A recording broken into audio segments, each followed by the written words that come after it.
ladies and gentlemen. It's a great honor to be here in such distinguished forum. Thank you to all the justices, the jurists, the academics, the experts, the NGOs, the volunteers, and all those who lead the IJL. I can say that part of the greatness of the organization is the human beings that lead it.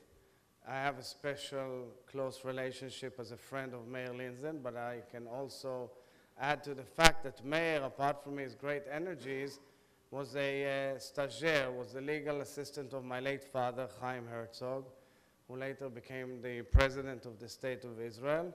And I knew from childhood that Mayor is a very brilliant man, so Batzlacha Mayor to you and to your team. You follow in the footsteps of your great predecessors. Especially, of course, I thank Irit and Alex, all great jurists, and especially I mentioned, like some of you have mentioned, the late Adassa Benito, who was not only a great jurist, but I met Adassa Benito when she came to join my late father's delegation in the famous battle protecting Zionism, in the infamous resolution equating Zionism with racism back in 1975. Adassa was a very strong element in that delegation. Since then, she has been awarded the Chaim Herzog Lifetime Achievement Award, such as Justice Eliakim Rubinstein, and it is only a tribute to us all that we mention her great deeds. I also want to pay tribute to the special hosts of this wonderful space, the Jewish People's Museum. It's a museum, it's called in Hebrew Beit Hatfutsot. It tells the story of the Jewish people throughout the life of communities, and I urge you and encourage you to be part and visit this museum.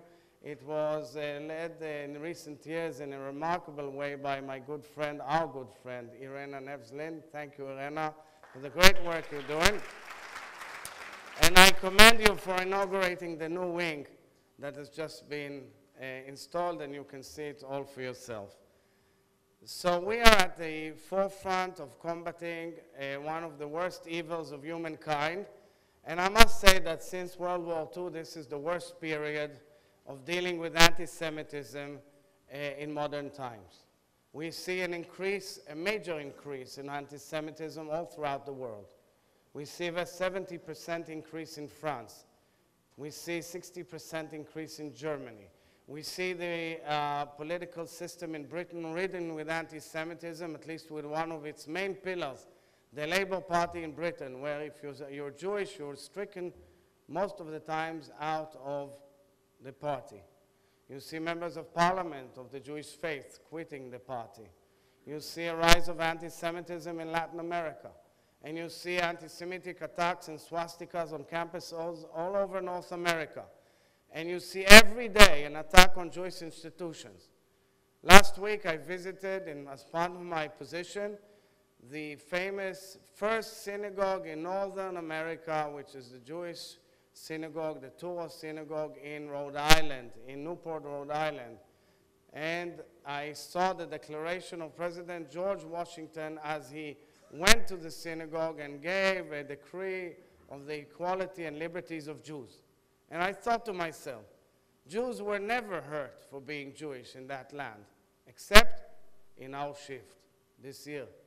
12 Jews being murdered in synagogues for simply being Jewish, which exemplifies more than anything else the enormous rise of anti-Semitism in our times, and the fact that anti-Semitism does not skip any nation around the globe.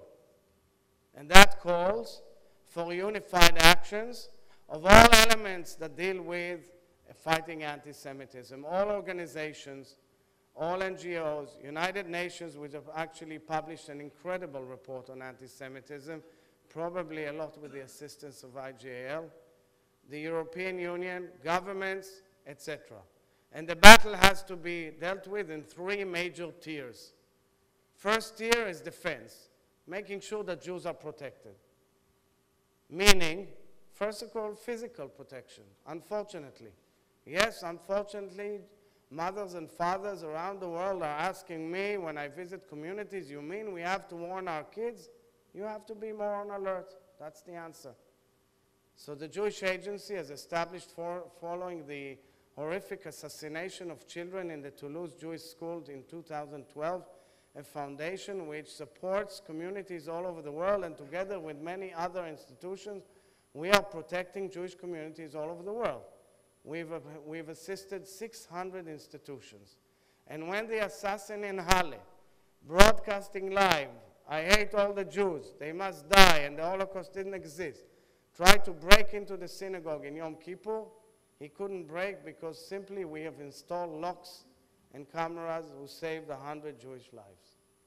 So first and foremost is protection, and mostly dealing with police forces and ministries of justice to make sure the Jewish institutions are protected. Because there was a clear question, how come there was no police in Yom Kippur in Halle? So that is one tier. The second tier, which has to do with jurists such as yourself, is combating the legal adjudication and legislation frontier big time, which means to implement and adjudicate and legislate the International Holocaust Remembrance Alliance definition of anti-Semitism, which was accepted by the European Union, which was accepted by the German Parliament, which was accepted by the United States and other governments, because it's wide enough, and it, of course, makes clear that undermine the legitimacy of the Jewish national homeland is as anti-Semitism as any other anti-Semitism.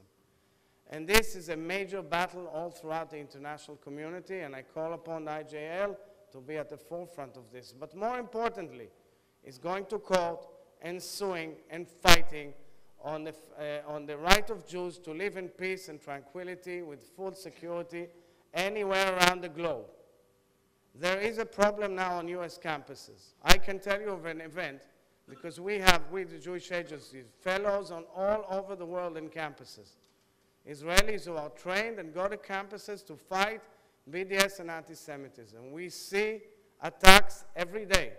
And I will tell you of a story that occurred a few weeks ago in Princeton, the campus where Albert Einstein dwelled, where there was a gathering of hundreds of human beings who claimed that the Jews are slave traders.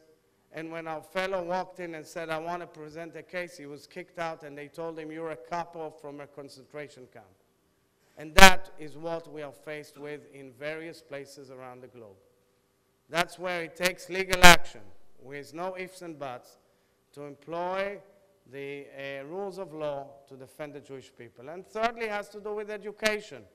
I know it's not necessarily an issue for jurists, but education is a must, because the remembrance of the Holocaust is fading away, because the lessons of the Holocaust are fading away, because social networks are brainwashing people's minds, and therefore the hate from the extreme right and the extreme left, together with classic Islamic hate and classic anti-Semitism, is the worst cocktail, where it starts with Jews but will not end with Jews.